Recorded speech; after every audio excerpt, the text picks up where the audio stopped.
Well, hey everybody, and happy Wednesday. Welcome to the Movie Couple Live, where we talk about the latest in movie news and pop culture. I'm Wendy. I'm Dustin. And on today's show, we are talking all about Ant-Man and the Wasp, Quantumania, and that new trailer. Golden Globe winners and highlights. We're going to talk about spoiler discussions. Well, I guess we'll be having a spoiler discussion for the season finale of Willow and the Bad Batch, episode 3. We also got some Disneyland updates and more here on the show. Yeah, so you guys, welcome. Thanks for sitting through that very rough intro, because we just did not even rehearse. Usually we do a couple just like, here's what we're going to say, and then I got flustered. But you guys, welcome. Thanks for being here. If this is the first time you're joining us, you're seeing us pop up on your subscription feed because you are a new subscriber. First of all, thank you. And secondly, yes, we do the live stream at least once a week. Sometimes twice a week, but at least once a week.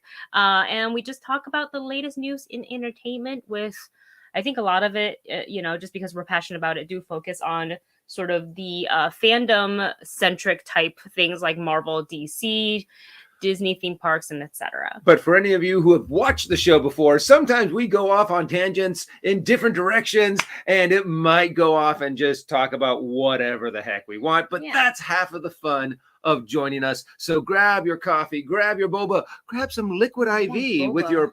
I want some boba too. What boba shop can sponsor the Movie Couple? With your promotion code, the Movie Couple, for 20% off and free shipping. Yeah, Liquid IV actually has 2 brand new flavors that they're selling as like a combo pack. It's like a cucumber mint mojito, and the other one I can't remember, but it's like a fruitier, I think mango something other. Sorry, I can't remember. But that's available from their website. So all you have to do is put in the Movie Couple when you check out, and you will get your 20% off plus a free shipping. And it's an evergreen link. So even if you've ordered using that link before, you can use it again. Because Yep. I know we do. I have to recommend guava. It's one of my favorite flavors. But also, thank you all for who's watching here on YouTube, and we got some people on Twitch watching us as well. Starju, thank you. Hello. We got Starju, and we also have Debbie. Hello. We got Debbie, and we've also got I can't read that one because it's Debbie. Oh, yes. Oh, okay. Yes. Cool. Hi. Hello, and thank you. Welcome, you guys. So, just for a little quick update on the channel, you will find we have 2 reactions that just went up. One is the Willow season finale, and the other one is the Bad Batch episode 3 of season 2 reaction.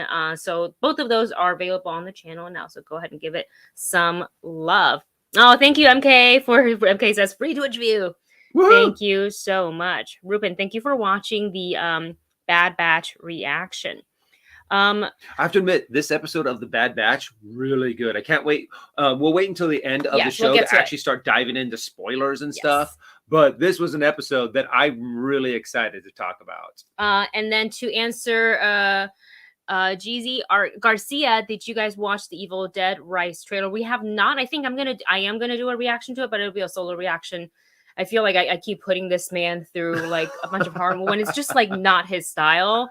Megan's kind of mild. Like I know we went and saw Megan together, but and it was PG-13. But I still honestly, Megan isn't my kind of movie. I didn't quite like the way that it kind of turned into a slasher film. But what was nice is that it was kind of like slasher film light.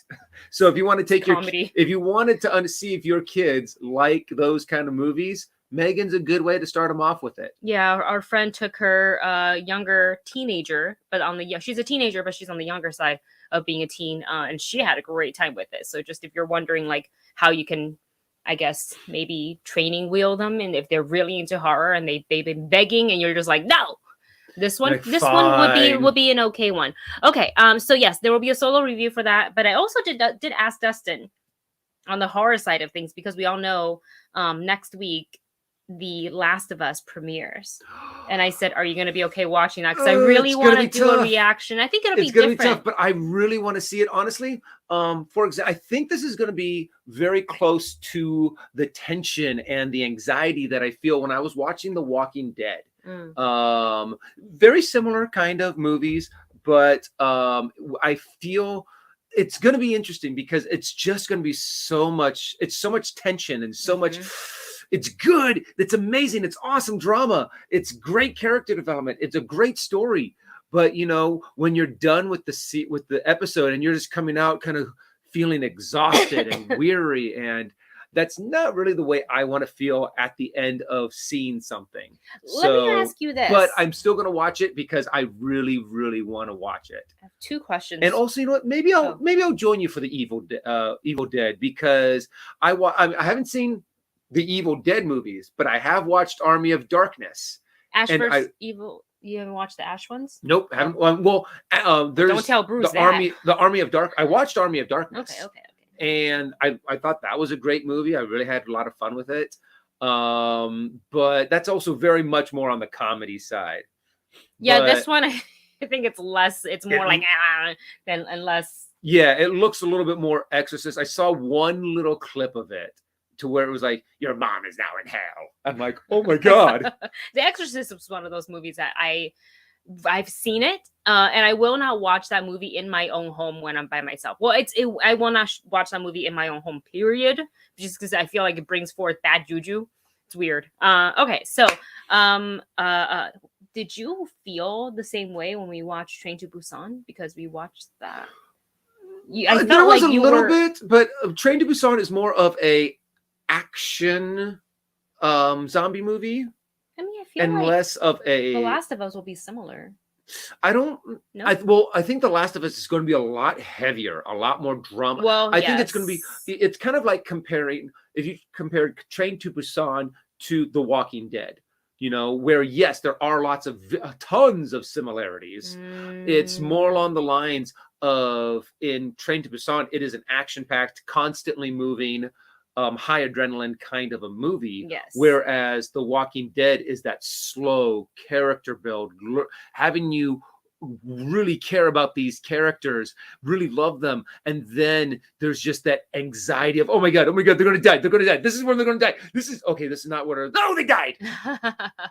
So it's kind of cool going into a semi-blind, because neither one of us have played the game for the Last of Us. Yeah. So that'll be fun to watch. So we want to experience that and record it and show it to you guys and then discuss the show.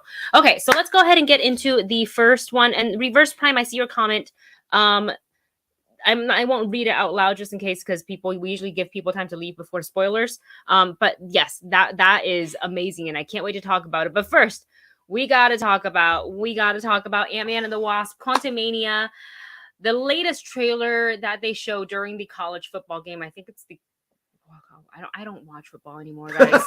I'm sorry. I don't even remember what team was playing, but from what I've heard, because you go on Twitter and you're like, has it dropped yet? You just keep refreshing the hashtag, and you go on the Marvel YouTube, you keep refreshing, and all I kept on saying is, people were like, oh, I have to watch such a brutal game to get to this trailer. And normally they show it at halftime, but I think they waited until the third quarter to show it. So I don't know who was playing, but I think the score was like kind of insane. I think it was like 50 something to 7.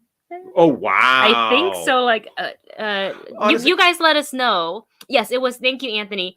Anthony says it was the national championship game. Sorry, I don't follow football.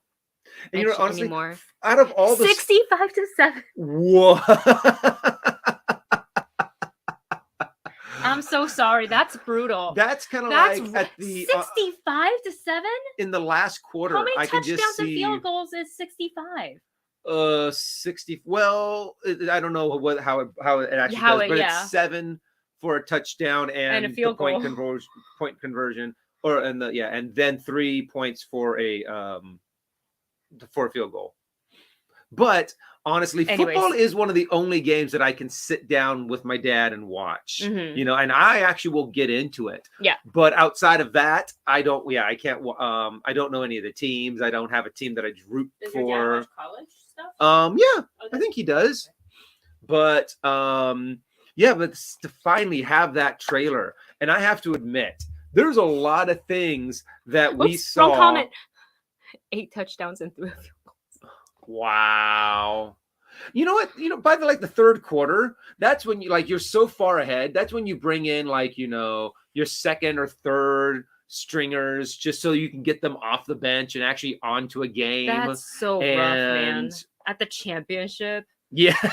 So this On is a positive fucking note, champion. Pentatonics sang the national anthem, and it was beautiful. Ooh. It was beautiful, and their outfits were super coordinated with the colors of the flag.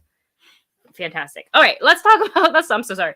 Let's talk about the trailer. It is not the first trailer that we saw for Ant-Man and the Wasp, nor do I think it's going to be the final one. But I Because think this was one of the best. I really like this one a lot because it really gave us more of that Kang.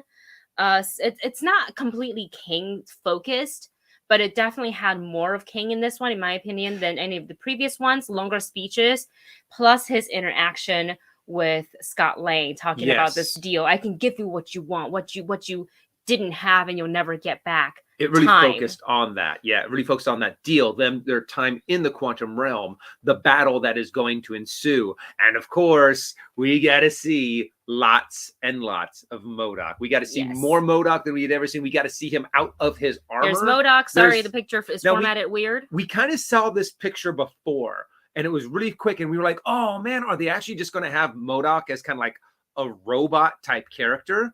But apparently this is only his armor form, because he does have, we did see a picture of them all walking out, and you get to see Modok in his glory of his giant head glory.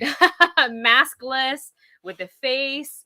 I personally have never seen Modok in this form, like regardless of the fact that it's like played by the actor who we will get into in a second, but I have seen just in his, I guess, like the most popular, like the image of Modok that you normally would associate Modok with. Right? Yes, exactly. So and it's a giant face with a teeny tiny body. Yeah, and it's so funny. Dustin and I actually missed that shot in the beginning because we were so focused on, and this goes to show for anybody out there who's like, you guys pre-watch trailers.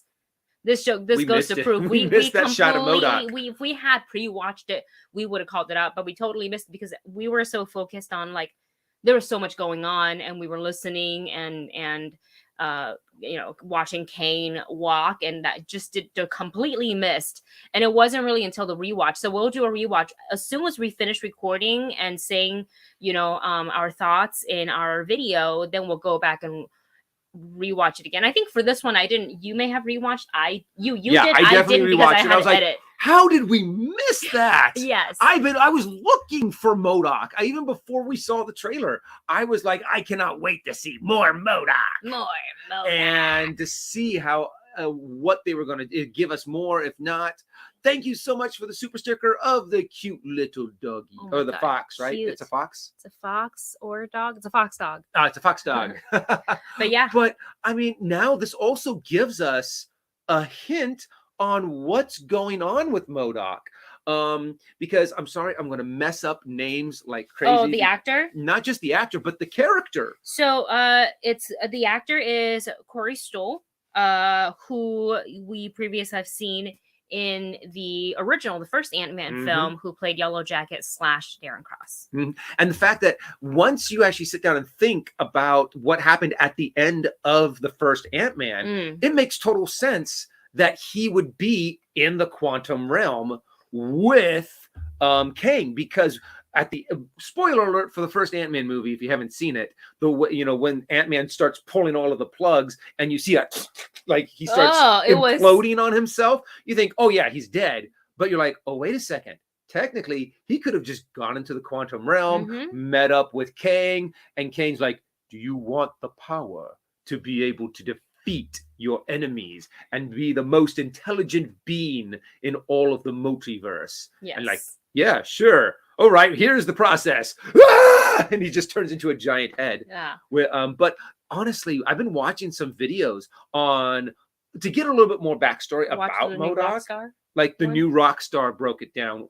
And a couple other videos on just exactly what Modok is. And it is nuts. The procedure that he goes through. The reason why he has that chair that he has is because his body can't support his ginormous cranium. And I am really excited to see how they adapt it, how they change it, how they keep it the same for Ant-Man and the Wasp and the Marvel Cinematic Universe. Yes. I really hope that they do not kill Modok at the end of this, because then if he survives, gets out of the quantum realm, he can team up with the advanced idea mechanics, start bringing in a little bit of what we saw in Iron Man 3.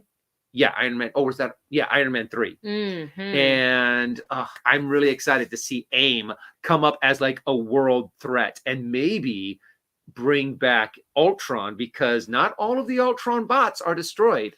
I like it just kind of lines up with what Stardew was saying in the Twitch chat. I feel like we might return in AIM's Modok world. Oh yeah. Yeah, that could totally happen, and that it just wouldn't make sense for them to introduce a character like Modok. Mm-hmm.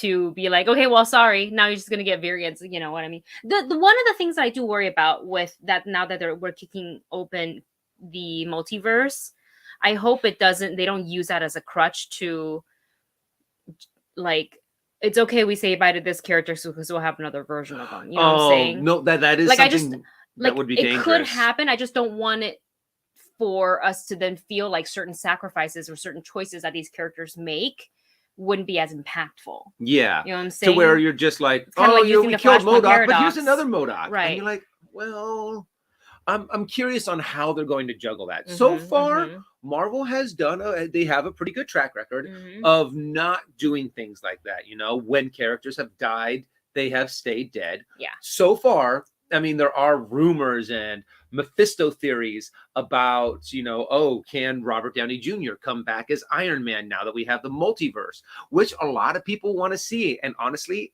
I wouldn't mind it. Seeing. If it's a cameo, I wouldn't mind it. Yeah. And then he goes back to his old multiverse. Right. So then he wouldn't have to commit to like another XYZ amount of movies. But who knows? He's probably super busy doing 50 million things.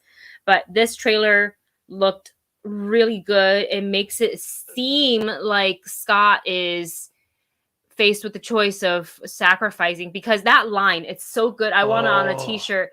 I don't have to win. We just have to. We both have to lose. And I'm just like. And then that moment where he's like, "I'm sorry, Cassie," and you see him fall into all of the pile of stats, and I'm just like, "Oh no! Are they actually going to kill him?" Or, you know, we saw all of those different Scotts. What if one Scott is going to go in and fight Kang? And then there's another Scott. We don't really know which Scott is which. He kind of just teams up with all of these Scotts and like, okay, this team, go here. He's kind of like commanding all of his ants. He's like, okay, I can handle this. Instead of ants, Anthony. They're now Anthony. And what was it? There was a commercial where there was another ant. Was it the playing drums one? No. I think that's the post-credit scene. Yeah, that was the post-credit scene. But honestly, this trailer did its job. It got me excited for Ant-Man and the Wasp, and I cannot wait. Yeah, that's going to come out. And it comes out in February 17th, I think is the date. So that's going to be super, super exciting. A little bit more about this trailer. Yeah, so there is going to be, it feels like they're setting that up. Like the vibe is going to be very dire consequences. A lot of people in the comments of our reaction video are saying that they're kind of giving their thoughts and theories of who may not make it to the end of the movie. And a lot of people are saying that Cassie may be the one to move forward. Like we'll lose both Wasp and Ant-Man, which I can't imagine, but at the same time, I can also. They're starting to get to the point to where they have enough superheroes. This is Ant-Man's third movie. You know, Iron Man never got a fourth movie. Yeah. There's a lot of Captain America never got a fourth movie. No, but in Avengers 2.5. But in Avengers 2.5. No, that is true. And they did get to be in a whole bunch of other movies as well. Yeah. So I don't think they would end Scott Lang yet, because there's still a lot. I feel like I feel like he's a pretty important character, and I'm just not ready to say good.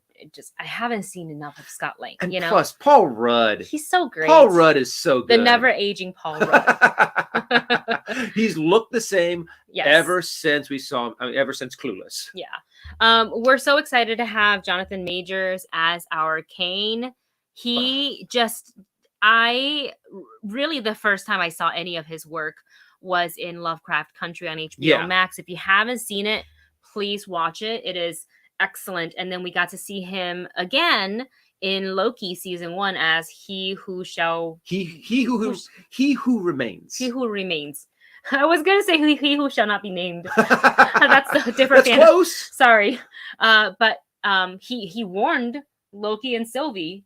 He warned them. Just wait until you see some of my variants. Yeah, and like what if this is even like the worst Kang? What if there's another worse one? I mean, technically, I'm curious if they're going to introduce Kang Prime. Yeah. I wonder if they're going to. I think it's called the Council of Kangs, to where there's actually like a whole group of them getting together. Yeah. Correct me if I'm wrong on the name of Council of Kangs, but honestly, there is so much material for them to pull inspiration from. I think there was even a shot or something that I remember seeing before where it showed multiple Kangs in this one, and the fact that we know that for this movie, for Jonathan, somewhere there was a shot or something that it was probably something that someone put together. Wow! But I mean, the fact that they have said that Jonathan Majors has done, the fact that he's like able to do all of these different Kangs is insane. And the fact that he's just flourishing being able to do it. And I cannot wait to see all these different versions.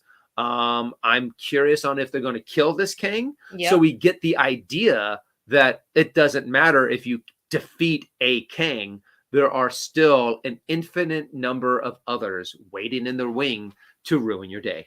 Yeah, this is, I mean, they're kicking off what are they calling the Kang saga? Or what is it? The Multiverse saga? The Multiverse saga, but it wasn't like the Kang Dynasty. The Kang. I'm just making my own. The Kangs, just mixing it all up, Kangs. Guys. Give me all the Kangs. Yeah, this is super exciting. It might be my favorite trailers by far, just because we got to see a lot more of Jonathan Majors. Like, I just love watching him perform. I think he's very compelling. So and a lot of what people are also saying in there is Iron Lad. Iron Lad. Iron Lad is a younger version of Kang who finds out about his destructive alter selves and goes back. I think he goes back in time. Correct me if I'm wrong on any of this. He goes back in time and kind of teams up with Tony Stark, makes his own armor, and becomes Iron Lad. So I would love, it would be, I mean, honestly, you do a couple movies and stories with Kang in there. How you can old introduce, is he supposed to be? He's in his early 20s, I think. He's young. He's supposed to be pretty young. And it would look like a younger version of Jonathan Majors? It would have to be a younger version of Jonathan Majors. So you would be able to have to, but the thing is, who would they cast? I'm trying to think of like. Honestly, I think they could do it. Jonathan Majors is that age to where, it would be relatively, it would be easy-ish to make him look younger. That they wouldn't have to cast younger. Yeah. And plus also, you have deepfake technology now to where. Not that he needs much. He wouldn't need much to make himself look younger. So I think that would be awesome. And I mean, we still have, so many other characters to bring into this. Yeah. That I'm really excited. I'm really excited for the future of for the MCU. Possible casting choice if they do choose to not recast, but cast young for this character. Nathaniel Reed, says Debbie from Twitch. Very interesting. Wait, what? Yeah. Nathaniel Reed? Oh, Nathaniel Reed. Nathaniel Reed. That is. Gosh, sorry. Kang. Yes. Ooh. Because I forgot. Oh my God, all the connectivities. He is. My brain just farted. Like great grandson. Oh my gosh. So it's that intellect. Yes. Ooh. So, I mean, there's still, and what's cool is that I'm hoping that with the introduction of Modok and the introduction of the multiverse, they're just going to start be able to go, balls to the walls kind of a thing. I feel almost a little bad for like the people who are just getting into the Marvel films, because now it's starting to interconnect and like, obviously it's always going to be better if you know the source material, but a lot of the audiences are just like into the movies just for the movies, which is fine. But like if you were to get into it now, a lot of the times we say for like sequels, like, oh, you don't really need to watch the first one if you don't have the time to see it, but if you enjoy this one, then you can watch it later on, right? But I think at this point, you So say, many. hey, I want to watch, Ant-Man 3. Do I need to watch the first 2?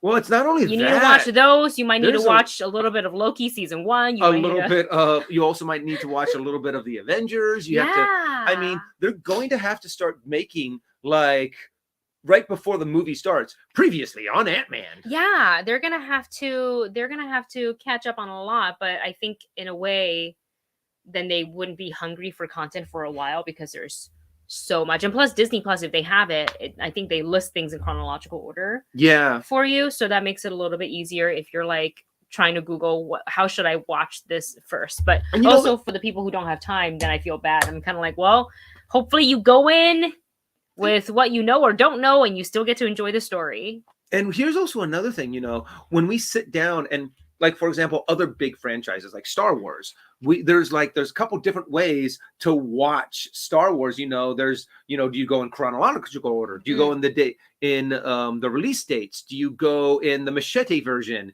Do you do it in this order or that order? What's going to be the order for a franchise that's going to sooner or later probably have over 50 movies, underneath their belt, to where you're like, where do you start? I'm sure there's a Reddit thread somewhere of people putting in their like opinion on like, hey, this really helped me view it in this way. You also could do it in chronological order. Yes. Because in the release date. Yes. Because it really does kind of follow that path. Oh yeah, absolutely. Thank you so much to Anthony for sending us over a super cute super sticker.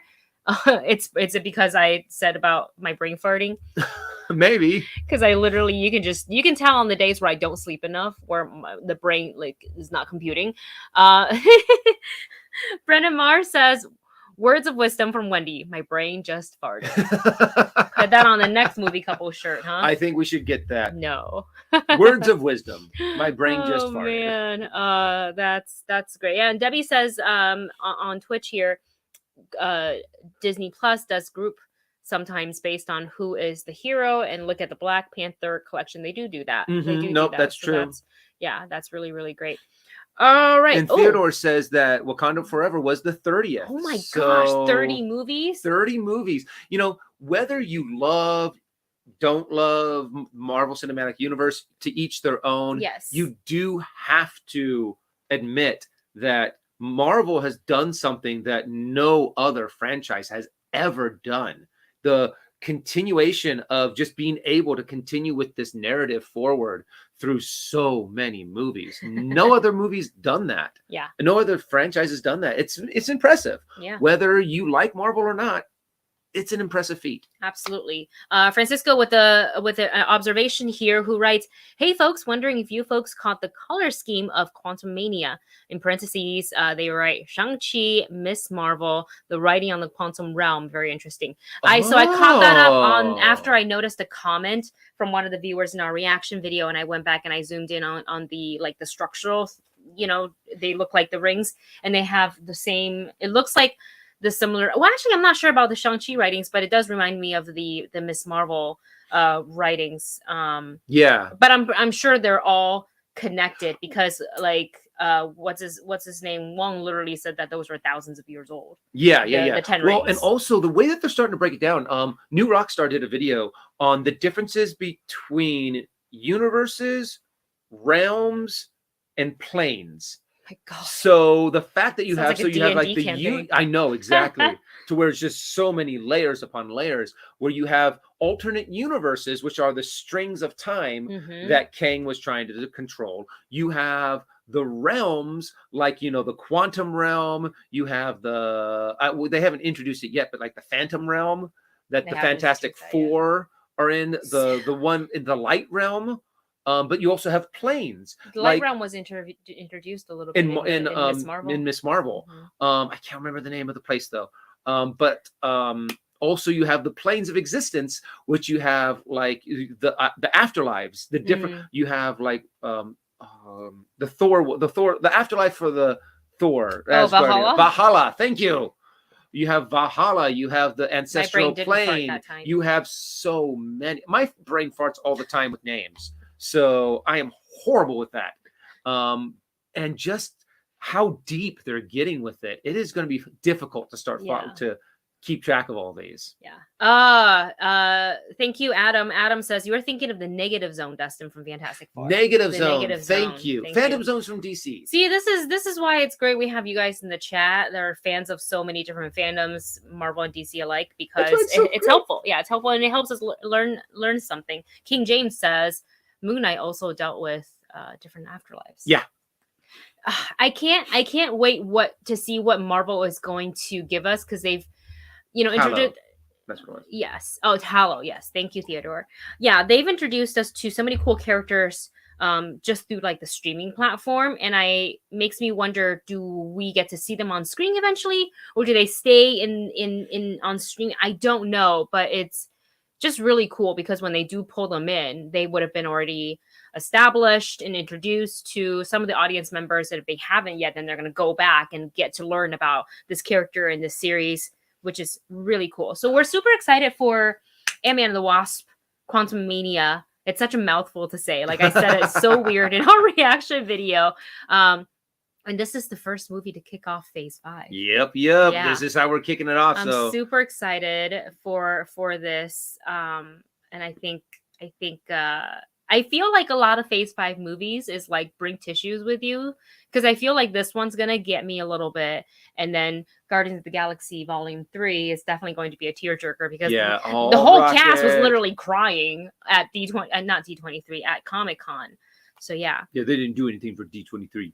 But also, before we move on to our next topic, I do want to talk about Star Drew's comment of the astral plane as well. That's definitely Professor X's area of expertise. So hopefully we'll get a little astral plane sooner or later and get to see Professor Charles Xavier. I mean, we still have X-Men. We don't know where they're coming. We don't know or when they're coming, but they're going to be here. They're coming. Well, we're going to see our first X-Men in Deadpool 3. Yes. With Wolverine. Hey, Drew. Hey, Hugh. You want to be Wolverine again? Sure, Ryan. Yes. I love it. Oh, man. Evan is asking this. Do you think they will hint to his other forms, such as Ramatut, the Scarlet Centurion, and etc. in Quantumania? I think so. I think we're going to get hints that he's going to say that he's gone through time as different, he's gone by different names. He's not going to say Ramatut, but he's probably going to he's going to allude, that he's gone through ancient times, he's gone through these times, he's gone through that time. We forgot about the ancestral plane. And the ancestral no, I said the ancestral plane. Okay, sorry. I didn't hear it. Oh, there's a lot. And they keep building and building and building. It's very exciting. It's very exciting to see what kind of story they're going to tell. And these images got me really excited. Some people were worried in the comments. They were worried that it was going to be like super CGI heavy, but I feel like it's sometimes hard to avoid, in films like specifically this one, and especially when you're talking comic book movies, it's kind of hard. So, and some people were already saying like, oh, the CGI looks bad. I'm like, it doesn't look terrible to me. It is highly CGI. I mean, but they the still entire have time. Background is CGI. Yeah, they still have time to fine tune it and whatnot. Yeah. So, but we'll see. We'll judge that when they come out. I think for me, as long as they tell a really good story, I can overlook, quote unquote bad CGI. But I also know like CGI is hard. So. Oh yeah, especially stuff as crazy as we're going to see in Quantumania. Like, guys, we're gonna get Kang. Like, that's awesome. And we're gonna get Modok. Every time. I love how they do Kang's mask though. I thought that was really cool. With the blue contacts and the blue eyes. I say this a lot of times when we talk about Marvel, but specifically when we mention Modok, how I really, really wish Shep was here, because he has that his whole like all of his Modoks. Like his Modok shrine. I like to call it that. What did he say? I swear by my Modoks. Yeah, because I said like, hey, you have to promise me. I think it was like it was some work related stuff. I was like, hey, can you get me this by this time? He's like, I swear on my Modoks. So I just would wonder what he would say about seeing this in the way that they're presenting it, because he's so sweaty and he's so knowledgeable. In all the comics. King of the Sweaties. Yeah. And he also like always said what was like the man didn't have much of a filter. Like he just had an honest, and I love that about him. He's just kind of like, and he's not saying it to bash anything. He's just kind of like, well, this is what I think. He's just so honest and straightforward with his opinion, which I appreciate so much. So, all right, we're going to move on to a breaking news. But before we do, I'd like to get to the super chat from Jay Master. Thank you so much. You, Jay. Oh, this is the one. Thank you, Jay. I saw it earlier and I was going to get to it. It just took me a really long time because I got carried away talking about Ant-Man and the Wasp Quantumania. But Jay says this, breaking news.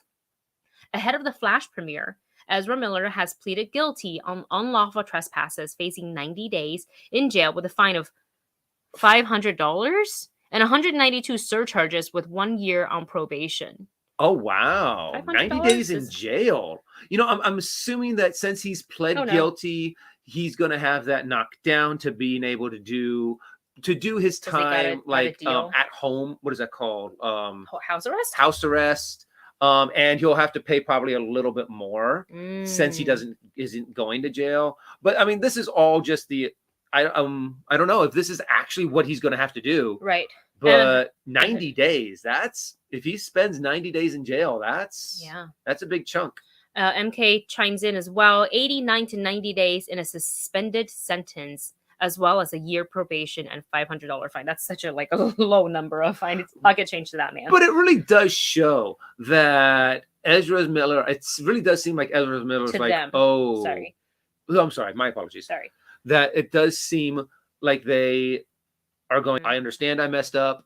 I'm going to try to make amends and moving forward. And I hope, because honestly, that's one of the best things to hear is, someone who was a reformed sinner, so to speak. What was that they said in Chicago? There's only one thing that the press likes more, and that's a reformed sinner. And to have someone be able to have this lifestyle and then be like, okay, I'm now going to get my life on track, and applaud to them. That is amazing. I'm happy to see that. So MK says the burglary and larceny charges? Jeez. Larceny charges were dropped as a part of the deal. So I'm reading the article from The Direct. I don't think any of the trades have reported it as of yet, but I also haven't. Can you look maybe? For just to see if any of the trades are reporting this as well. Just to see. But from The Direct, basically it talks about some of the incidences involving the actor. They were arrested multiple times in Hawaii for disorderly conduct and harassment, was charged with the count of felony burglary in Vermont in August of 2022. And so the plea deal, and this is per a report from VT Digger, Ezra Miller is set for a change of plea hearing this Friday, the 13th, in Bennington County Superior this Friday's Criminal the 13th? Court. And back in October, they were reported to be facing up to 26 years behind bars and over $2,000 in fines if they were found guilty of the felony burglary charges. They had pleaded not guilty to burglary of an unoccupied dwelling and petty larceny for allegedly breaking into a nearby home and stealing 3 bottles of liquor. However, new reports ahead of the hearing reveals that they would plead guilty to a single charge of unlawful trespass. So it doesn't look like any of the big trades are picking any up of yet. the big ones. They're probably waiting for Hollywood comments. Reporter doesn't have anything new. Deadline Variety doesn't have anything. Let me check Deadline. Deadline would be the one to look at too.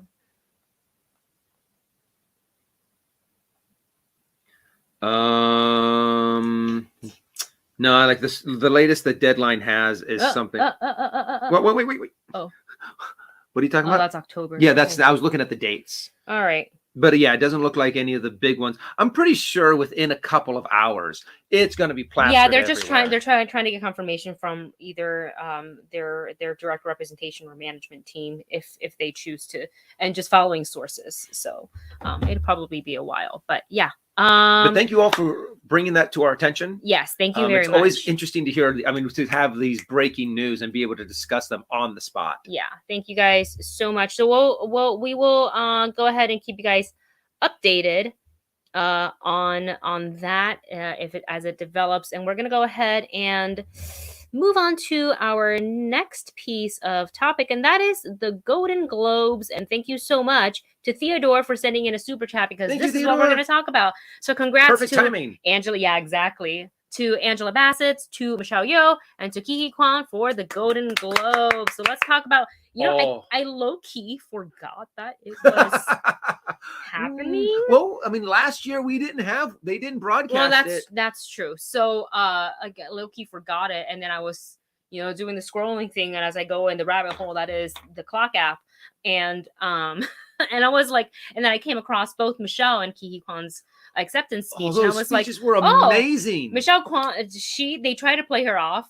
I mean, the woman literally I can beat won. You up. But she goes, "Oh, shut up!" And I was like, "Yes." I don't think you should play off the you know what I'm saying? Like, it just felt like it was such a meaningful thing for her to be. I think it's her first Golden Globe. She's talking about how she waited 40 years for this.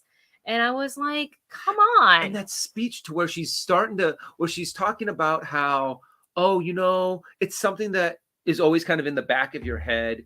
But you're like, after 40 years, you go, you know what, though? It's been good. Yeah. I've had a good career. I've worked with amazing. She was a Bond girl. Yeah. She's been in multiple films, but Everything Everywhere All at Once is really the one that I felt she didn't have to rely on her physical skills, and she got to act, and she got to tell this very emotional story of a mother who is also an immigrant, and she got to play so many different versions of Evelyn, and it's just so cool. Like, and for the audience, for us, like, before you and I went and saw this movie, we knew that it was crazy because that was the word of mouth, but I really, and I will say this till the end of days, I never thought a movie scene with two rocks with googly eyes on. No, just two rocks. I don't think they had eyes on them, did they? No, I think they had googly eyes. With rocks, without words, and just captions would move me to tears. That movie's incredible. Ki Kwan also won for Best Supporting Actor for his role in Everything Everywhere All at Once, and that was a good emotional speech. Talk about like the best comeback story. I know. For Ki Kwan. And the fact that he's standing there and going, no matter, I always considered myself lucky, and how he was like, how disappointing though it still was to look back and be like, I'm never going to achieve anything as great as I did as a child. Yes. And to be like, but 30 years later, I got that chance. And then he just went through the list of everyone he wanted to thank. And I loved that moment at the very end of his speech where he thanks his wife, Echo. Yes. I'm just like, this is, and also from what I've heard, it couldn't happen to a nicer guy. The fact that he just kept on working and being in the industry and doing what he loved. And he kept training no matter what. He never gave up, which I think. Never give up. Never give up. Never surrender. He just persisted. I also want to show you guys literally the best photo that I have in my phone camera roll. It's not of Navi and it's not of Dustin, but I took a picture of them at the Critics' Choice. Goonies never say die. In Critics' Choice, it was like the celebrating the AAPI awards, a special event, and they were honoring James Hong there, and Ki Kwan was introducing him, so they were saying hi to each other, and I was just trying to be like, I didn't go up to them to take this picture, but they both happened to look over at me, like, look at this photo. Can they see? Oh gosh. Oh yeah, you got it. It's focused. They're both looking at my camera. That is my favorite picture in Is it because your flash was on? I think by accident, and I went, oh, and they're both like, oh, and then they just went back to talking. They went natural. I was like, of course, when you're at an awards ceremony, you've got to kind of be prepared, like flash, and you just like your body just snaps into that natural pose. Yeah. And it's a great picture. Yeah. And I zoomed in a lot because I was, like I said, I was like pretty far away, and I was like, zoom. All right, you guys. So let's see. I want to talk about the winners. Also, Angela Bassett. Angela Bassett. Forever. Oh, quick little spoiler alert for Wakanda Forever. I loved Angela Bassett's character. I am so mad what happened to her. I'm so mad how in the direction that they took, because I want to see more. I mean, because she did, more of the queen. yeah, she has such a powerful presence in that movie to where it just punches you and In the gut. And she is so powerful and just she has that presence, and she definitely deserved that award. Oh, 100%. And speaking of Wakanda Forever, thank you so much to Jermaine for watching. First of all, thanks for being here. Jermaine. And yes, Black Panther: Wakanda Forever is coming to Disney Plus in February, so that's super exciting. Right around the corner. Yeah, make sure you watch it and rewatch it and celebrate that movie. And then thank you also to John for saying hello, watching all the way from Belgium. Hi. Hi. Thank you so much. Oh man. Okay. As far as winners go, Austin Butler, Best Actor in a Drama Motion Picture, for the Elvis movie, really phenomenal performance. But he also went up with some pretty, some pretty talented actors. Yeah, Hugh Jackman for The Son, Brendan Fraser for The Whale, which I was actually surprised that he. I'm guessing he's probably going to win the Oscar when it comes down to it, because that's very much an Oscar. I want to watch the Oscars movie this year. I usually don't, like, I'll just get the headlines the next day, or I'll try to just keep, the Twitter, because the Oscar is so long and it's so many hours. But I feel like maybe this year I might watch. Cate Blanchett wins for Tar, Best Actress in a Drama Motion Picture. Again, no surprise there. For Best Picture for Best Drama Motion Picture, The Fabelmans won. That is directed by Steven Spielberg, essentially telling his own story. I actually was a little bit shocked by this, because I had my eyes on Tar for this one, but I feel like we have a Steven Spielberg-led movie. Yeah. Just a lot of people, so many people are fans. It's Spielberg. So, but both movies are good. Take a moment to check that out, Tar and The Fabelmans, if you haven't already. And then I thought this was kind of an interesting category, that they put this movie in a really interesting category. They always put an interesting movie in this category. For Best Musical or Comedy Motion Picture, The Banshee of Inisherin won for this one, which I am so happy for, but I don't know if that really, like, I guess it kind of falls under comedy, like very dark comedy, I guess. But yeah, I don't know why. For me, it really read more drama. Like, it makes sense to me that Everything Everywhere All at Once was in this category. Yeah. Glass Onion being in this category. Yeah. Babylon being in this category. Like, The Banshees of Inisherin. Is it because there's music? Oh, maybe because there's a lot of music involved. Oh, that could be why, the violin and all that. I think they were trying to sneak it into the Best Musical category. Yeah, I suppose. Hot D wins Best Drama TV Series. Let's see. I'm trying to see. Colin Farrell wins for The Banshees of Inisherin, which I'm very happy for. His performance was superb, but also going up against a lot of, again, really great performances. Ray Fiennes from The Menu, Diego Calva in Babylon, Adam Driver in White Noise, and Daniel Craig in Glass Onion. So yeah, I wish Glass Onion would have won a little bit more, because I love that movie. Yeah. That was such a well put together murder mystery. Yes. If you haven't seen it, check it out. Yes. Congratulations to Guillermo del Toro's Pinocchio for winning Best Animated Feature Film. I feel like, as much as I love Turning Red, and I also really love Marcel with the Shell. Marcel the Shell with Shoes. I always say it like backwards in some sort of weird combination. I love those films, and I think they're really fantastic. But Pinocchio just told a story that I think neither one of us were expecting. Yeah, I really was not expecting. We were expecting that story. Not like the Disney Pinocchio, but we were expecting that sort of a storyline, but darker. But they went like way dark and way different, and it was more than just a wooden puppet coming to life and wanting to be a real boy. Yeah. There's so much more. It puts so much humanity behind that movie. Yes, so that was unexpected, but I'm really happy. I can't be mad for when Guillermo del Toro wins something. But I'm still cheering on Turning Red for Oscar, because I like that movie is fantastic. Steven Spielberg wins the Best Director of a Motion Picture. Is anybody surprised? No, not really. I wonder how many awards Steven He Spielberg should has have his all together. He has own probably like trophy room. yeah, Just like probably. this wall's for the Oscars, this wall's This for wall's- the Golden Globes, you know? And this is for the other trophies. Yeah. He can have one of those like rolling racks, you know, in the museum. You have to like, just move them in and out. Like move Kinda out like the in a Oscar wall. library. Yeah. The category. You have to look through it. So really, really happy. Congratulations to all the winners. I can't keep going with and just like talk because it'll eat It up would the take us forever. entire block. But Zendaya wins for Euphoria. I love watching her. She's amazing.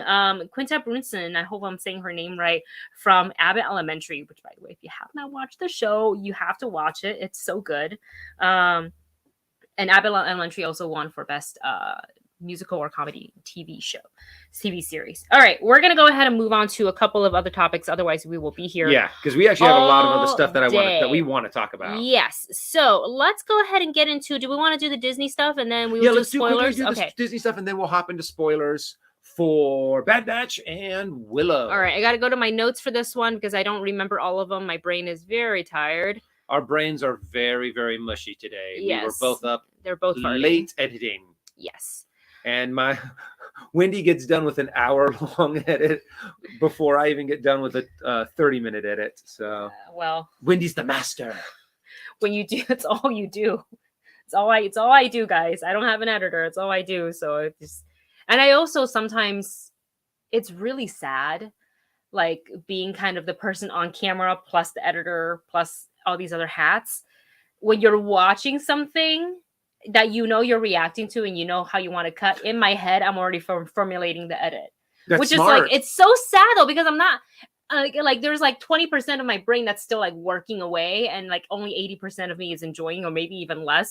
So that kind of like sucks a little bit. I can't just sit back and enjoy. I have to think, be like, okay, this is a good and then one. when you're remember to put this even in. when you're not filming and you're sitting down and you're like you that's somewhere still in the back of your brain and you're like, doesn't turn off. I'm just wanting to watch this. I'm not doing an edit on this reaction. Just, watching Singles Infernal 2 and I'm just like, how would I edit this reaction? I'm like, stop, Wendy, stop. Enjoy your trashy TV show. Okay. Oh, NBC News actually reported. Thank you, MK, for dropping that in our Discord about the Ezra Miller thing. NBC News actually reported it as well. So there you go. All right. Disneyland updates from the parks experiences, from the parks chairman, Josh D'Amaro. So let's see what they have to talk about. So we're going to focus on Disneyland because that's what is where we can kind of give really more of our thoughts and opinions on, because it affects us a little bit more directly. And then we'll give a summary of the Walt Disney World afterwards. Yeah. So at Disneyland, there's going to be they're going to be increasing the number of days, essentially almost 2 months worth over the coming years, that they're going to offer their lowest price 1 day, 1 park ticket at $104. Those tickets, I will say, when Dustin and I, before we upgraded to our Magic Key, we had just wanted to go back to Disney, and I was shopping those tickets, and I was shopping the 104, and I could not find any. I think I had to find like $200 plus a person. And for just one park, like park hopping added so much more. It's like another 100 on top of it. Yeah, another 100 or like at least another 60. Yeah, it was pretty expensive. So we just decided to do the one park, and then we upgraded to the Magic Key because that was available then. So it's good to hear that they're going to be increasing the days, about 2 months worth of days in this, I believe, in the coming year. So for 2023, they haven't announced exactly when that's going to roll out yet, but that'll hopefully ease the pressure of the people who really would like to take their family to, a day at Disneyland, especially if they're local and they're looking at like 250 something other amount of tickets plus parking plus all this and that. They're like, oh, I can't do it. I got a family of 4. That's expensive. So that's really great news. They're going to be offering more flexibility with park hopper tickets, and they're going to give guests to be able to park hop earlier. So right now, you have to wait until 1. You have to wait till 1 p.m. And for Dustin and I, since we're so casual when it comes to Disney, with our trips, we don't show up until noon anyways. So it doesn't really matter if we're waiting for that extra, 30 minutes if we decide we want to go ahead and start at this park instead of this park or whatever. But starting earlier is good. I think it's going to eliminate a lot of the bottlenecking that we're seeing right now. Yeah, at the because 1 people p.m. usually time. wait around to be able to get in at 1 o'clock. Yes. To where that line starts to really back up. Yes. And yeah, like you said, it really causes a bottleneck. But if it's earlier, people are like, 11 oh, we can go over a little bit later, or we can go over right at noon, or I think it's going to spread it out a little bit more. Yes, and that's going to start February 4th. We can start park hopping at 11 a.m., which is great for like if you're like starting at DCA and you're thinking, oh, but I really want to go to, I don't know, the Plaza Inn for fried chicken. And then you can say, well, let's plan to have lunch there at noon, and then you can cross over and it won't be a problem. Yeah. So that I am really excited about. That's a really good change. The next bullet point, they're providing complimentary Disney Photo Pass. I love this. Photo Pass. We'll use that. Digital download on attraction photos. So anytime you go on Guardians of the Galaxy Mission Breakout and they take that photo of you before the final drop, that's going to be for free. It'll be available to download. Space Mountain, Splash Mountain. I'm trying to think of some of the other ones that they have. I know those are the two. DCA, the roller coaster. Oh, yeah. Jack Jack's? The Incredible, what is it called? The Incredicoaster. No, Jack Jack's roller coaster. What else is there? Is that it? Just no. I mean, they don't have as many as they used to because people have started to be able, just instead of actually buying the picture, they'll just go up and take a picture with their phone. And now they don't even really allow that, right? Well, I think no, you can still do it because there's usually no one there. Oh, it's Universal that doesn't let you do that. Yeah, they cover it. I also do know, what is it? The Cars, Radiator Springs Racers. Oh, that's right. Does have that picture as well. But, it makes sense. They're not really making money off it. And if you offer it for free, it does really seem like, oh, hey, Disney is giving us something for free. So, and for the money now that you're it's available, for the money that you're paying for a ticket, they can give you some free digital downloads. Yeah, I think so too. And it's just, and we're going to use that now. I think now that it's free and it's being offered, people are going to use it more often. Now, I just want to know, it is not forever. It's a notes here on their website. It starts February 4th. So a lot of stuff is happening in February, and it's throughout the Disney 100 celebration. So which it's not sense. Forever, but take advantage of it and go on those rides and enjoy those photos. When they give it, you take it.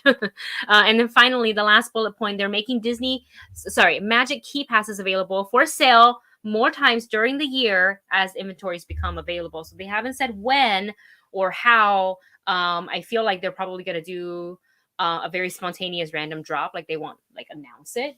They'll just do it. And then there's no the last time they did this, there's no specific quantity. They just opened for a little bit and then it was closed. Like there was no if they sold out, then they sold out. So I don't know really what goes into how they configure how many they're selling and what is the cutoff, and what does it mean for inventory, right? So I think for anybody who has existing Magic Key passes and you want to keep returning to the park, I say just renew. So if you lose it, it's going to be so hard. If you don't want FOMO, I would say just go ahead and renew, like we probably will do this year. Okay, that is for Disneyland, for the Disneyland resorts here in California. And a really random thing, I think Adam put this in our Discord as well. Let me find it. Downtown Disney, they're doing a lot of changes. They're bringing portals, a ton of stuff. They took out the AMC theater that's there. Earl Sandwiches is back. They're moving the Wonderground Gallery over into the ESPN, the old ESPN space. But I also heard that that's kind of a temporary place, so we're not really sure what exactly is going to go on there. I'm really curious on what exactly they're going to be doing with the ESPN zone. It seems like they're going to be you have so much space there, and you can kind of turn it into like a little mini mall. Yes. So I mean, there's a lot of different interactive activities that you can do there. You could put the VR thing in there, which I have to admit was really cool. Yeah, that was really cool. You could put you can put a couple stores in there and still have room left over. So as of 2 days ago, and thank you to Adam, a Movie Bunch Adam, who put this in our Discord. This was on the 9th when he posted. And it says, starting today, La Brea Bakery is closing permanently in downtown Disney at the Disneyland Resort. And Portals will be taking its place. And Earl Sandwiches is coming back too. So that was really sudden. It was really sudden. I heard that employees were shocked. And they showed up and they're like, what is this? And apparently La Brea Bakery just don't want to do restaurants anymore. I guess they'll just remain kind of, you know, bakeries, not a standalone brick and mortar, but more of attached to. I don't really understand that. So if Adam's still in the chat, feel free to put in some information as you know more. But I was kind of surprised, and I never got to try it. Never got to go in and try. I know, and we have. I think friends I've that had coffee from there. Yeah, we knew Chris who worked over there, and we did. The only time we went was to visit him, but not to eat, exactly. just to talk to him and like capitalize on his time when he should be working. But we're like, all right. For Disney World, and we'll get back to super chats in just a second. Thank you for sending those in, you guys. At the Disney World resorts, here are some of the changes. Beginning in the next few months, Walt Disney annual pass holders will be able to visit the theme park after 2 p.m. without needing a park reservation. That's cool. Wow. I wish they would do that here. I'm jealous. We would start jealous. Going there at night. Except for on Saturdays and Sundays. Makes sense. At Magic Kingdom parks. Past blackout dates will continue to apply like they do today. They're making changes that will help the guests get the most out of their visits, such as including complimentary self-parking. I'm surprised that for Disney, they're staying at Disneyland resorts beginning this evening. I thought that was a thing already. No, you had to pay extra for parking. But you're already paying for the hotel room. Exactly. So it's kind of a part of me is kind of like, why? Thank you for giving me free parking. Did we have to pay when we stayed at Disney? This is Disney World. This is Disney World. So Disneyland is different. Okay. Well, and I guess for the most part, if you're going to Disney World, you really don't you're not renting a car for the most part. You're going there. You're probably going to take one of the buses, one of the trams, an Uber. I suppose, but then what if you want to go and but they have shuttles. Yeah, they have shuttles if you're in Central Florida, if you're visiting like tourist wise, they actually have things set up pretty well. I think it's for anybody who's like, I'm in Tallahassee or I'm in Jacksonville and I want to drive down. Yeah. So you're taking your own car, or vice versa. You'd be coming from like where I'm from, Miami. Yeah, and you want to take the 3-4 hour drive. Then that's, I guess, a little bit different. Okay. And then beginning the next few months, guests purchasing Disney Genie Plus service will also receive digital downloads of their Disney Photo Pass attraction photos taking. So it's the same thing as ours. At no additional charge. No. Is it just on the rides? Attraction photos. Oh, only attraction photos. Mm-hmm. Nuts. Yeah. Because one of the big things is being able to get some of the really cool professionally done photos when you're at Disney in front of some of these big photo ops and with characters. And I really wish that, because I remember did the Max Pass. I missed the Max Pass. That was a really, I know, really we took good advantage offer. of it. It was like $10 all the time. Oh yeah, we did it all the time. I was like $20 for the both of us. Perfect. Mm-hmm. And hopefully with this new super chat that came in, we'll have Modok. Yeah, okay. Thank you so much. Modok be in Avengers Campus. Yeah. I think that'd be awesome. I don't know how they would do it. It would be a really big mechanical. It would be bigger than the Hulk. But how are they gonna? It can't be a person. It had to be like a puppet or in some sort of an effect. He's levitating. He's levitating, and you can't have a face, a normal human face on there because the human face is bigger. I think they'll do like the armored version or his like regular version. I don't think they'll as much as I would love to see this, I don't think it's going to happen. The logistics of it is, I don't know if it would look good unless maybe what they did was, on some of the rides where the animated, there's like on rides, they have animated characters and then they have like that screen face. Mm-hmm. They could do something like that. But it would have to be 100% puppeted. You'd have someone inside moving the arms that just go like this. But as much as I would love to see this and think it'd be so cool if they pulled it off, that is a difficult thing to pull off. I would love it if they had it for like a limited time. I think that would be really cool if they can achieve it. I mean, I don't put anything past the Imagineers. They were like, challenge, you say? Bring it on. Yeah, I would love for it to happen, but we don't know. And then Adam, just to follow up on what he was saying, as far as Downtown Disney updates go, Adam says, I can confirm that Earl Sandwiches will be temporarily set up shop at the old La Brea location until the new building is built, because it's going to be a permanent fixture for them. We're going to get some sandwiches next time we go. You know what? I'm very excited that Portals is going to take over the La Brea spot because it's right there by the entrance. I love Portals so much. Like, Portals is good. Like, if you haven't had Portals, you can leave the park, get your pastelitos, and then go back. I'm hoping that they don't like jack up the price because it's Disney. No, then forget it. Now it's- I'll just go to the one in just bring your own. yeah, I'll just go to the and one leave in them in the Burbank car. and take it with me in the Tupperware. And then there's other news too. MK put a whole bunch in the Discord, so I'll go ahead and just read off some of them. There is going to be a new Universal's new theme park in Frisco, Texas. Ooh. And it's a theme park for families and young children. And Universal Studios? Yes. Nice.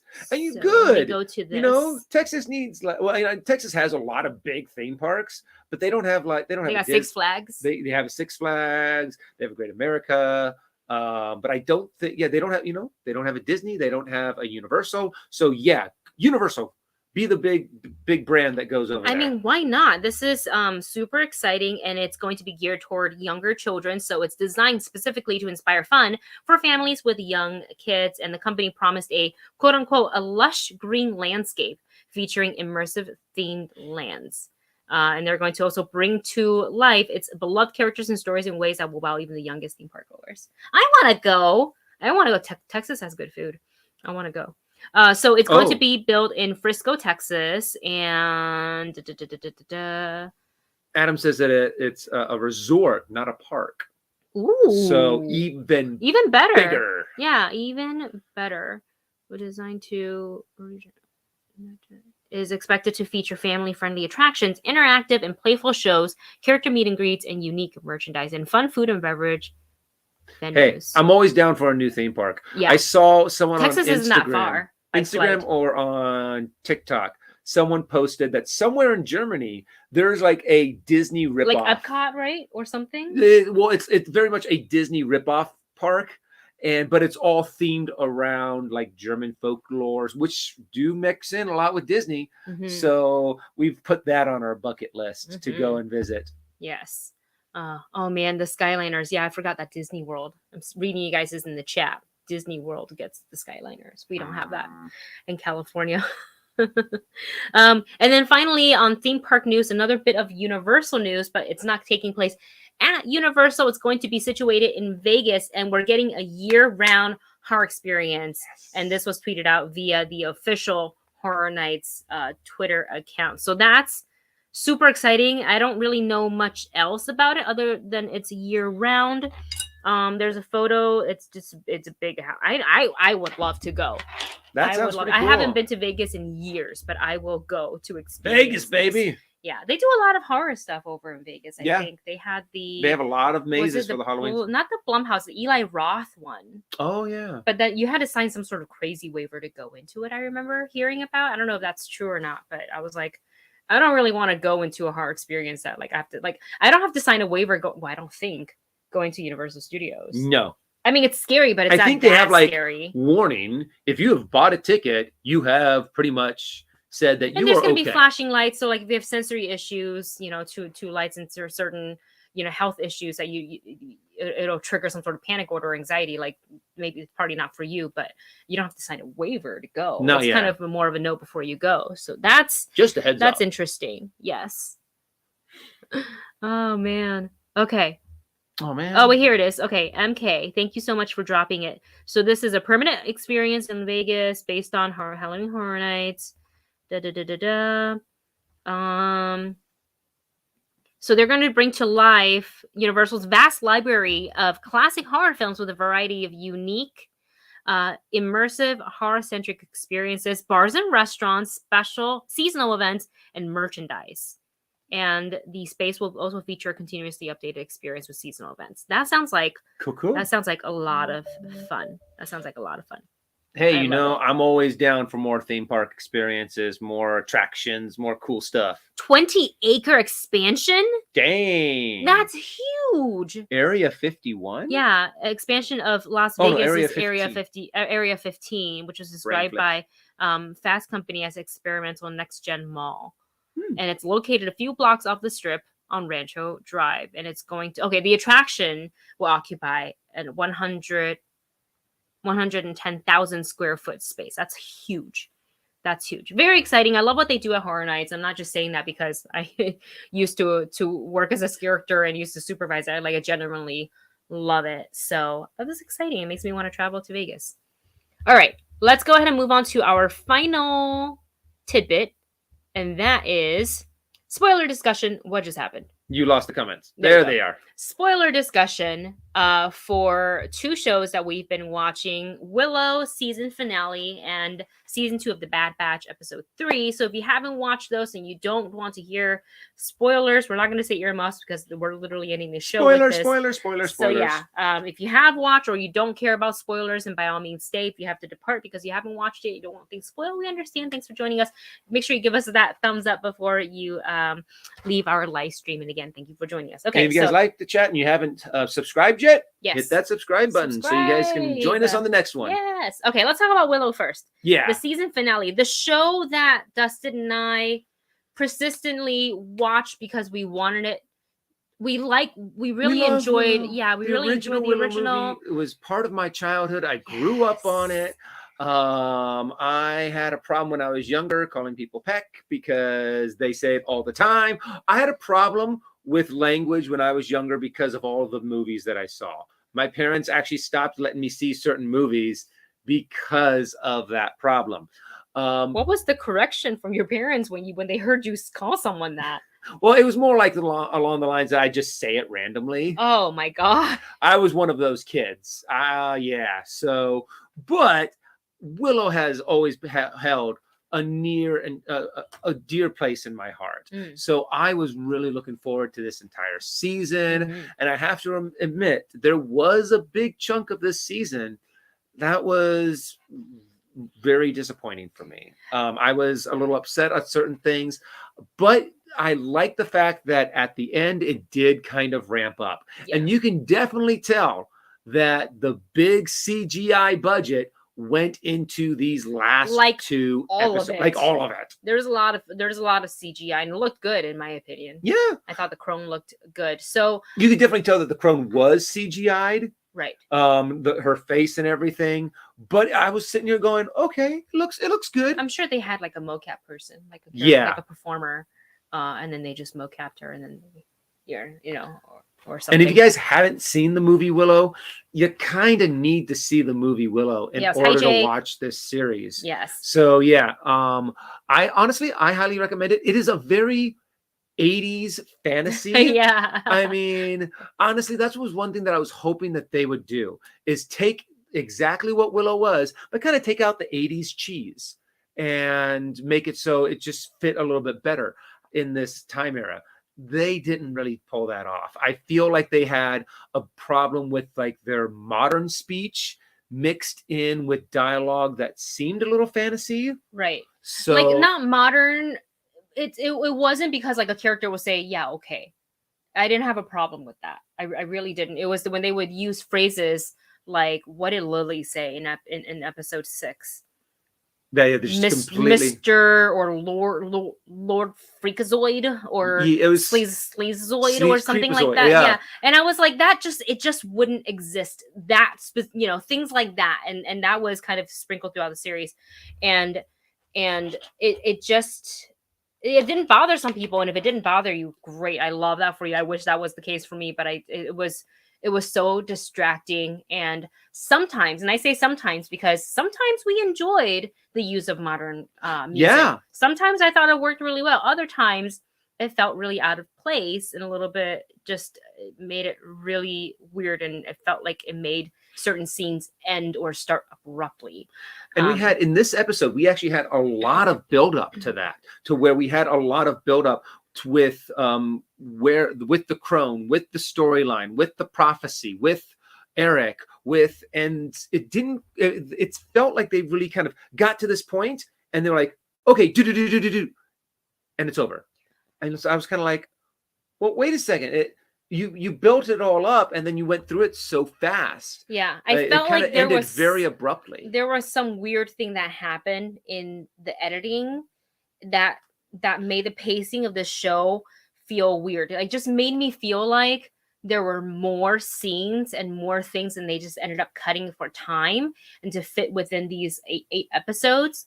And I think that's where a lot of that comes from, because I just, sometimes we feel like the characters here and all of a sudden they're there, and we're like, so what happened within this time? Yeah. For high fantasy, I feel like a lot of the journey, a lot of the adventure part is the journey. If you can kind of take a look at The Hobbit, how long did it take for Frodo to get out of the Shire? Like in the movie, yeah, it was like quick, but in the book it took years. It was years before Frodo yeah actually got out of Shire. And I'm not saying that this show needed that, but I felt like there was some weird things that happened in editing that made it like that. Regardless, though, there were still really good moments, a lot of good characters. I liked Borman. Borman was our favorite. Borman, Graydon, and Jade were my top favorite. But I think for me, episode 7 was so important because it gave that arc to some of the characters who needed that development that should have gotten it gradually through the show, and they got it all in one episode. I was like, you know what?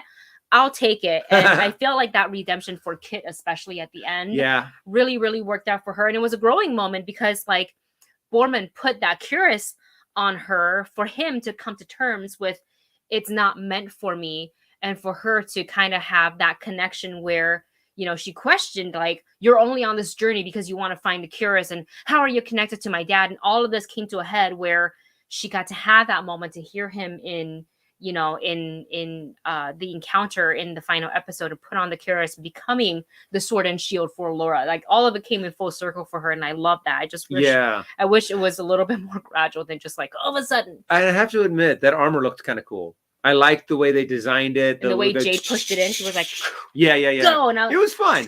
I really kind of enjoyed that moment.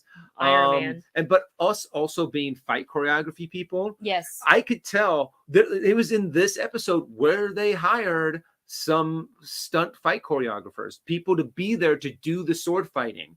The Kit and Eric fight was good. Yeah. And it was in that fight you saw a lot more pan away. You saw a lot more flourishes. You saw a lot more different special moves. Yeah. And I was like, they brought in stunt people. Yeah.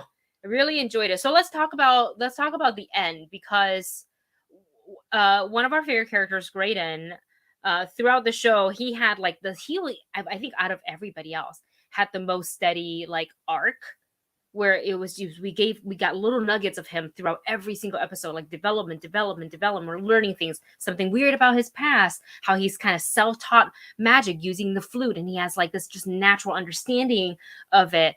And to this one where he like was, you know, so new to the magic, but was like, he knew how important this moment was, that they had to defeat the crone. Yeah. So he went for it. She just like bamfed him, but she was like, you see, he wanted to genuinely hurt me. Where is that for you, Alora?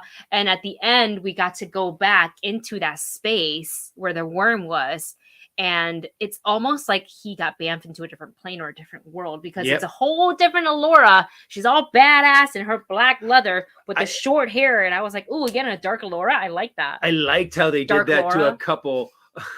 They did that to a couple characters, and I'm kind of like, oh, I like it. I like the evil version to where it's the sleek black, the shorter hair, the more sleek hair, the more gruff look, the cooler weapon on their back, or some kind of addition, or even like, what is it? The when the crone was actually pretty looking, when she came out in her kind of Evelyn dress, hair slicked back, and I was like, okay, they know how to make people look cooler, more evil but cooler. Yes. So on top of that, so it's essentially not over, because the rest of the group left without Graydon, thinking that he didn't make it, but in reality he did make it. But and I feel like Alora felt something that pulled her, be like, oh, are we not done?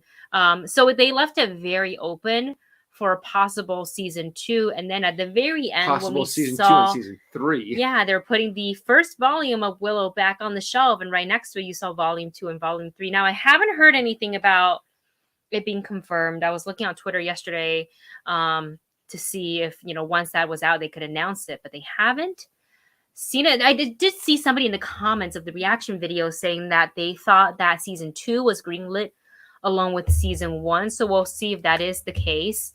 And see how all that goes. So yeah, that was essentially our thoughts on the spoiler thoughts, and of course our kind of overarching thoughts of the entire series as well.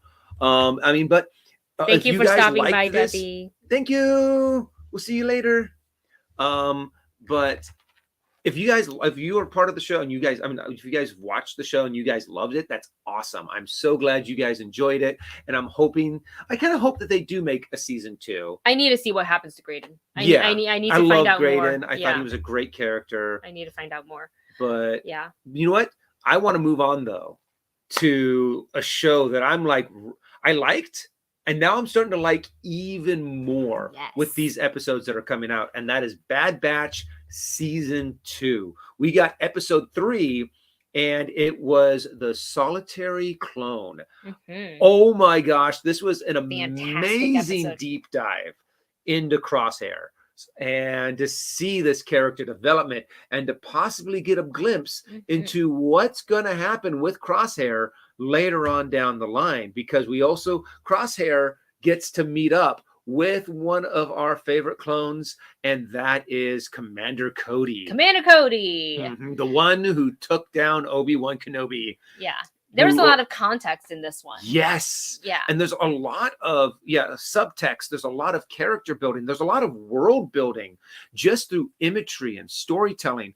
The fact that when Cody and Crosshair first meet, they meet in front of that memorial of all. I'm assuming whatever it may be, it looks just. It's I'm pretty sure it's like the names of all of the clones that have died in the Clone Wars. And I'm wondering how long that memorial actually lasts before clones who are very upset about the way they're being treated and the way they're being cast out just go, you know what, this is disgraceful what they've done, and they blow up the memorial. I really do wonder, and I thought it was really meaningful to have Commander Cody in this episode with Crosshair. It doesn't sound like they really have worked with each other before, but obviously they're aware of each other. He's the commander, and like everybody kind of knows Clone Troop 99. Yeah, they're just the slightly different, slightly altered. But they go on this mission where they have to. I guess it's a separatist planet.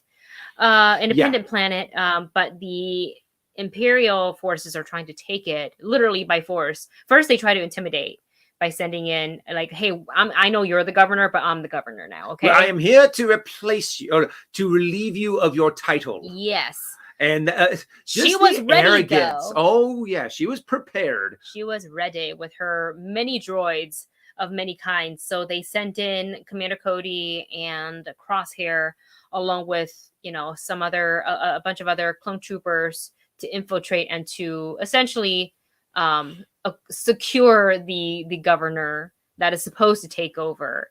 They're going under the guise of peaceful negotiation, but she knew better. We know what she was prepared. The Empire does with peaceful negotiation. It's in this episode that I really miss having Crosshair as being one of so cool. He's so good at, like each of them have a specialty skill set, right? So with him, he's not named Crosshair for nothing. And I really feel like, gosh, any of the mission that the Bad Batch has gone on since they separated themselves from everybody else because they had to, would have gone so much easier if they had Crosshair. Like he's so good. He literally took out all of those droids, and when he used the puck in that staircase scene was so good. I was like, and I don't even know why I was asking. Oh my God, is he gonna make this? Of course he's gonna make this. He's Crosshair. He never misses. He doesn't miss. But I mean, just the different trick shots that he did. Between shooting down the barrel of the tank, between having a bomb strapped to a droid, shooting the droid, and then going through the shield of a droid car, and then blowing up, and then that ricochet shot up the stairs get the tactical droid was impressive, and just really fun to watch. Even though you saw these shots coming and you knew he was going to make it, still good. It was still really cool to see. Yeah. But the moment of this that just really hit me was the hostage moment, to where the governor, I can't remember her name, had the other Imperial, and saying, "We just want our freedom, just give us that." And Cody gives this heartfelt speech, and he's being sincere. But he's not the he- one in charge. No, he doesn't get to give orders in that way. That's above his pay grade, unfortunately. So what do? Well, good soldiers follow orders. So Crosshair took her out, and Cody got to see that. And a very impactful conversation between the two of them at the end is, you know, you think about all the people that you put down through all this. And you have to live with that. Yeah, the difference between us and droids is that we get to make our own choices, but we have to live with those choices. And you know, when Cody's saying that, he is thinking of Obi-Wan Kenobi. He's totally thinking about it because he doesn't realize that he really had no choice. I mean, look how much Rex had to fight the inhibitor chip when he was off, when he's that facing was scary. down. Yeah. That was really scary for Ahsoka. Yeah, he had no choice. He had really even though he's sitting here, we make our own decisions, we make our own choices. That's not true for the clones. But they don't know that. But they don't know about it. They don't know about the chip. Yeah. And just that the conversations the two conversations that they have in front of the memoriam is just so thought-provoking, and so it reveals so much through such a small dialogue. It shows the struggle that the clones are going through. They show that they're being replaced. They show that what they actually think, and how some clones are still stuck in that good soldiers follow orders, even though Crosshairs was left for dead on Camino for 32 cycles rotations. And it is nuts that he's still loyal. And they're just like, oh, you know, as soon as you don't become valuable to us anymore, we'll just send you on some death mission. How long until he's not loyal anymore? Exactly. You know, how many more things is he going to see? Because fellow clone troopers are, for example, Commander Cody went AWOL. He got put on another mission. Rampart's like, hey, you did well. I'm putting on another one. Now you're going to meet with this other commander. And immediately he's like, well, why not Cody? Who? Right. Yeah, and he's like, he only knows him by a number. But yeah, they're all just numbers. I feel like that. Oh, that's so important. Yeah, they're only numbers. And the thing is, though, is the fact I cannot wait to see Crosshair's breaking point. He's been holding it. What would it be? What is it? What is it going to be that makes Crosshair, you know, point his gun at his friends, and they're like, shoot him. And then Crosshair turns and like shoots. It's gonna be satisfying, especially if it happens to be the one general that shot the other clone in that other episode. Rampart? Yeah, Rampart. It might come down to it. Honestly, I'm hoping that that's what happens. Is the fact that he's able to kind of free himself from that by being able to ignore the order and to turn it on Rampart. Yeah. So another great episode. I actually like this one the most out of the three we've seen so far. 1 and 2 were good, but this one I really a lot better. Yeah, this one really enjoyed. Had amazing character development, amazing world development, really good action. Yeah, and I was surprised on just how many droids that they had on Derek's the planet, but how much the governor was able to collect. It was just really cool to see them. But of course, the clones are just like, we faced these guys hundreds of times during the Clone Wars. This is nothing to us. This is nothing. All right, you guys. We're going to take one more question before we go. I'm sorry. I don't know how to pronounce your name, but do you guys think Robert Downey Jr. coming back as Iron Man for King Dynasty and Secret War? We talked about this a little bit earlier. It's possible. It's possible for him to come back, especially if it's not like where he has to do multiple films. If it's like a different Earth or a variant, I think he'd be okay coming back for it. But I think both him and Chris Evans both are pretty, they're pretty done. Yeah, they're pretty much done with it. Because you have to think, like, even if you're coming back for just a quick cameo, you still have to kind of get in shape for that. True. And I'm not saying that they don't stay in shape on their off time, but and especially I think this is a little bit more true for Chris Evans because he plays Captain America. There's a specific size you have to be Captain America, right, to be like a variant. So like I don't know. Unless he plays old Captain America, that would be pretty cool. Bring it back. All right, guys, that is it for us for today. We went way over time. I'm so sorry. This is like happened last week as well. We went 30 minutes over. We had a lot of cool stuff to Yes. talk about. But I We have got a something little at carried 4, away. so I have to get ready for that. You guys, thank you so much for hanging out with us. We will see you next Wednesday. Nope. We'll see you Saturday? Nope, because I am at the dance Oh, yeah, thing. that's right. Next Wednesday I am on set. So maybe Okay, so we may be missing a couple of live streams coming up. We do apologize. We'll keep you guys figure informed. it out. Yeah, we'll figure it out. So stay tuned and watch. We usually post things on our community tab on YouTube and in Discord. So there you go. All right, guys. Thank you so much for hanging out with us. We love you. And it's always great talking with you guys. And just geeking out. Yeah, it's our favorite. I love just geeking out with you guys. It's our favorite. All right, you guys have a great rest of the day, rest of the week, and we will see you the next time we see you. Bye, guys.